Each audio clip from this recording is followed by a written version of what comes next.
And as promised, electability, one candidate's presumption she alone has it, has been the cornerstone of her pitch to Democrats to eliminate the other candidate. There are noon poll numbers out today on the topic, and if they are not more wrong than Dewey beats Truman from 1948 on this topic, Senator Clinton would appear to be finished. Gallup finding 59% of Democrats give Obama a better shot against McCain, almost twice Clinton's 30%, and even Republicans by a still greater margin, 64% of them, nearly two-thirds, saying that McCain stands a better chance of beating Clinton than beating Obama. Only 22% of Republicans saying McCain would do better against Obama.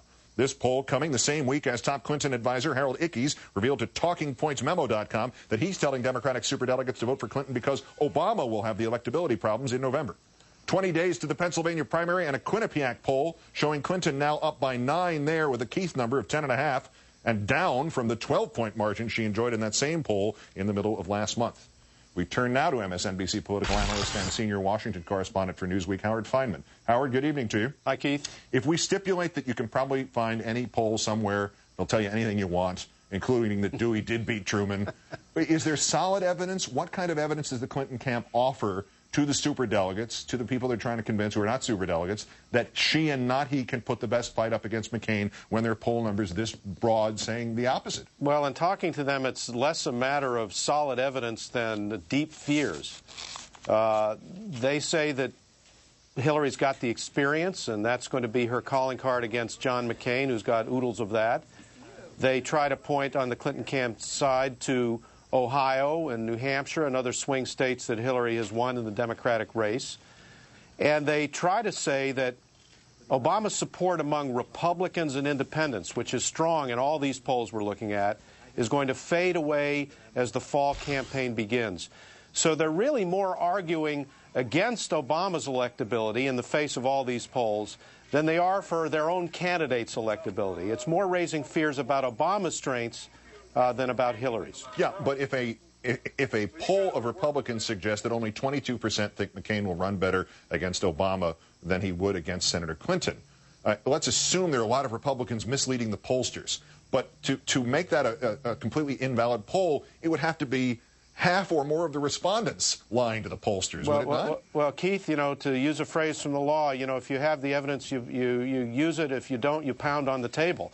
and that's sort of what's going on here, because Hillary's got to argue with the evidence that she has. And the evidence she has is that she did well in Ohio with traditional white, blue-collar Democratic voters, and she did well among Hispanic voters. So she has to argue that Obama is not going to get those people in the end, and that Obama is not going to get some of the people he has now. That's the only thing she really can argue based on whatever evidence she's got, and that's what she's trying to do. That plus the experience issue. All right, and what are, independent of the pitches, what are the Democratic superdelegates looking at in terms of trying to decide this question of electability? Is it that those issues raised by Senator Clinton? Is it Obama's ground game, registration, get out the votes, bring in new voters, fundraising? What is it that they are looking at?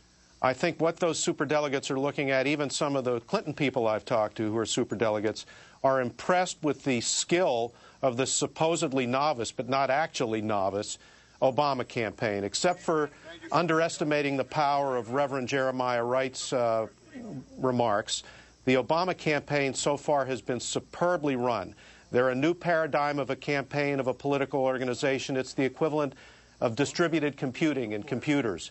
They've got 1 million people online giving money. They work on their own. There's a viral, to use another computer term, nature to what they're doing that's of great interest. And time after time after time, I've heard Clinton people say that their kids are for Obama.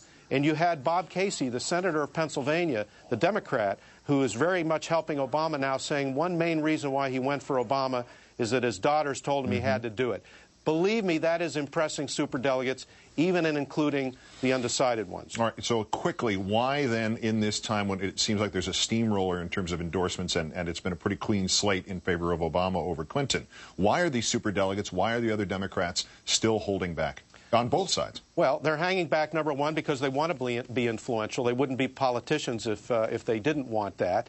They want to be with a winner, and they want to see what shakes out. Somebody like Joe Biden is a superdelegate, and he's waiting and watching because he wants to crown the winner. He wants to be the last guy. They all want to be the last guy on the train before it actually starts to move, not the second afterwards. That's right. Howard Fineman of Newsweek and MSNBC proving once again timing is everything. Thank you, Howard. Thank you, Keith.